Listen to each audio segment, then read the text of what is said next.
എല്ലാവർക്കും വിനീത നമസ്കാരം. ശ്രീമദ് ഭാഗവതം നവമസ്കന്ധം അധ്യായം 5 ശ്ലോകം 9, 10, 11, 12 4 ശ്ലോകങ്ങൾ ഇന്ന് നമുക്ക് നോക്കാം. 4 ഭാഗത്തും കൂടെയും അങ്ങനെ വിടാതെ പിന്തുടർന്നുകൊണ്ട് തപിപ്പിച്ചുകൊണ്ടിരിക്കുന്ന ആ സുദർശന ചക്രത്തെ പ്രസാദിപ്പിക്കാൻ വേണ്ടിയിട്ട് മഹാരാജാവ് സുദർശനത്തെ സ്തുതിക്കണം. അങ്ങനെ ആ ദുർവാസാവിന്റെ ദുഃഖം കണ്ടിട്ടാണ്, മനസ്സലിഞ്ഞിട്ടാണ് ആ മഹാഭാഗവതോത്തമൻ തന്നെ സുദർശന ചക്രത്തെ സ്തുതിക്കണത്. അങ്ങനെ ആ മഹാരാജാവിന്റെ പ്രാർത്ഥന കേട്ട് സന്തോഷിച്ച് സുദർശനം അവിടെ തന്നെ അന്തർധാനം ചെയ്യണം. തന്നെ നശിപ്പിക്കാൻ ശ്രമിച്ചവനിൽ കൂടി വൈരബുദ്ധി തോന്നാതെ കരുണയും സഹതാപവും തോന്നുക, അതാണ് യഥാർത്ഥ സജ്ജനത്തിന്റെ ലക്ഷണം. അതാണ് അംബരീഷ മഹാരാജാവിനെ പോലെ ഇത്രയും വളരെ ചുരുക്കം പേരുള്ളൂ ഇങ്ങനെ, അല്ലെ?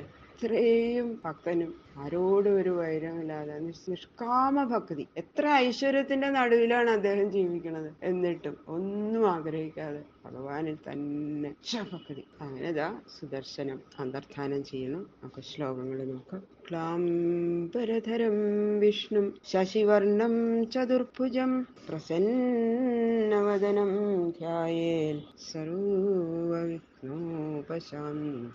ഗുരവേ സർവലോകാനാം ഭിഷജേ ഭവരോഗിണാം നിധയേ സർവവിദ്യാനാം ദക്ഷിണാമൂർത്തയേ നമഃ. മൂകം കരോതി വാചാലം പങ്കും ലംഘയതേ ഗിരിം യൽകൃപാതമഹം വന്ദേ പരമാനന്ദ മാധവം. ഗംഗണപതയേ നമഃ. സംസരസ്വത്യൈ നമഃ. ഗുരുഭ്യോ നമഃ. ഓം നമോ ഭഗവതേ വാസുദേവായ. ഓം നമോ ഭഗവതേ വാസുദേവായ. ശ്ലോകം 9. സത്വം ജഗത്രാണഖലപ്രഹാണയേ നിരൂപിത സർവസഹോ ഗദാഭൃത വിപ്രസ്യ ജാസ്മൽകുലദൈവഹേതവേ വിധേഹി ഭദ്രം തദനുഗ്രഹോഹിന. സർവസഹ എല്ലാറ്റിനെയും സഹിപ്പാൻ ശക്തനായ സത്വം ആ നീ. സുദർശനത്തിനോട് പറയണം, ജഗത്രാണ ഖലപ്രഹാണയെ ജഗത്തിന്റെ രക്ഷയ്ക്കും ഖലന്മാരെ നശിപ്പിക്കാനുമായി ഗദാഭൃത ഭഗവാനാൽ നിരൂപിത നിയോഗിക്കപ്പെട്ടു. അസ്മൽ കുലദൈവഹേതവേ ഞങ്ങളുടെ കുലത്തിന്റെ ഭാഗ്യത്തിനായിക്കൊണ്ട് വിപ്രസ്യ ബ്രാഹ്മണന് ഭദ്രം ക്ഷേമത്തെ വിധേഹി ചെയ്താലും തത് അത് ന അനുഗ്രഹി ഞങ്ങൾക്ക് അനുഗ്രഹമാകുന്നു. യുദ്ധത്തില് സകലരെയും ജയിക്കാൻ ശക്തനായുള്ളവനെ ശ്രീ ഭഗവാൻ അങ്ങയെ യുദ്ധത്തിൽ ഏർപ്പെടുത്തുന്നത് ലോകത്തെ സാധുജനങ്ങളെ രക്ഷിക്കാനും ഖലന്മാരെ സംഹരിക്കാനുമാണ്. ദുഷ്ടന്മാരെയൊക്കെ സംഹരിക്കാനും സജ്ജനങ്ങളെ രക്ഷിക്കാനുമല്ലേ അങ്ങയെ യുദ്ധത്തിൽ ഏർപ്പെടുത്തുന്നത്. സാധുക്കളെ ഉപദ്രവിക്കാനല്ലല്ലോ. ഞങ്ങളുടെ കുലത്തിന് ഭാഗ്യമുണ്ടാക്കാനായിട്ട് ഈ ബ്രാഹ്മണനെ അവിടുന്ന് രക്ഷിക്കണം. ഞാൻ നിമിത്തം ബ്രാഹ്മണന് നാശം നേരിടുന്നതായാൽ ലോകത്തിൽ എനിക്കും എന്റെ കുലത്തിനും അപകീർത്തിയും കുലവിനാശവും നരകപ്രാപ്തിയും ഉണ്ടാവും. അതുകൊണ്ട് ഈ ബ്രാഹ്മണനെ രക്ഷിക്കുക എന്നത് നിന്റെ വഴി ഞങ്ങൾക്ക് ചെയ്യുന്ന അനുഗ്രഹം. ഒരു ബ്രാഹ്മണനെ ദ്രോഹിച്ചാൽ നരകമാണ് ഫലം. അതുകൊണ്ട് രക്ഷിക്കണേ ഈ ബ്രാഹ്മണനെ പറയുന്നു. യദ്യസ്തിദത്തമിഷ്ടം വാ സ്വധർമ്മോ വാ സ്വനുഷ്ഠിത കുലം നോ വിപ്രദൈവം ചേദ്ജോ ഭവതു വിച്വര.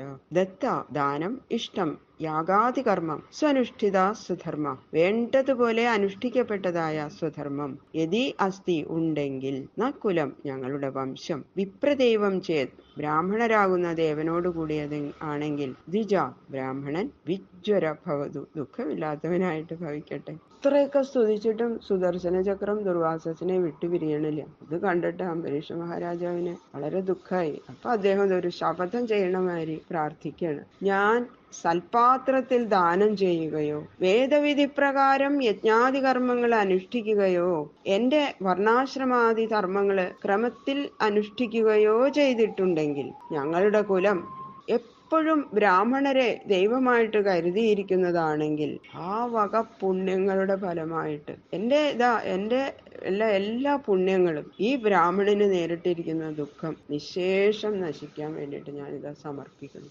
ഏതൊരാൾക്കും ഇങ്ങനെ പ്രാർത്ഥിക്കാൻ പറ്റും അല്ലേ? അങ്ങനെയാണ് അദ്ദേഹം പ്രാർത്ഥിച്ചത്. യതിനോ ഭഗവാൻ പ്രീത ഏക സർവഗുണാശ്രയ സർവഭൂതാത്മഭാവേന ദ്വിജോ ഭവതു വിജ്വര.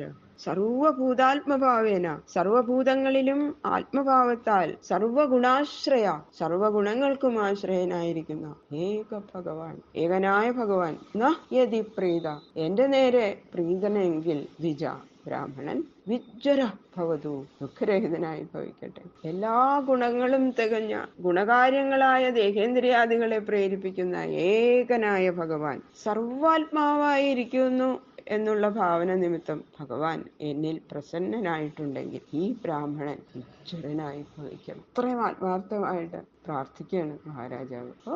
ശ്രീശുക ബ്രഹ്മർഷി പറയാണ്, ഇതി സംസ്തുവതോ രാജ്ഞോ വിഷ്ണുചക്രം സുദർശനം ആശാമ്യൽ സർവതോ വിപ്രം പ്രദഹൽ രാജയാജ്ഞയാ.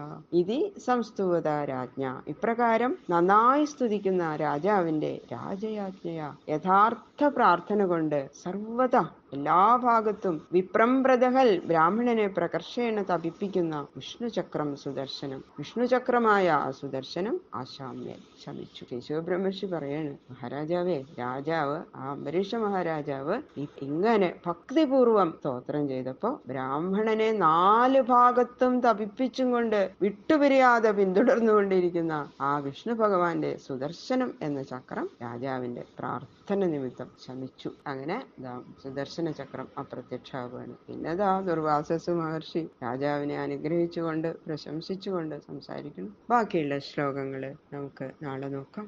സർവത്ര ഗോവിന്ദനാമ സങ്കീർത്തനം, ഗോവിന്ദ ഗോവിന്ദ.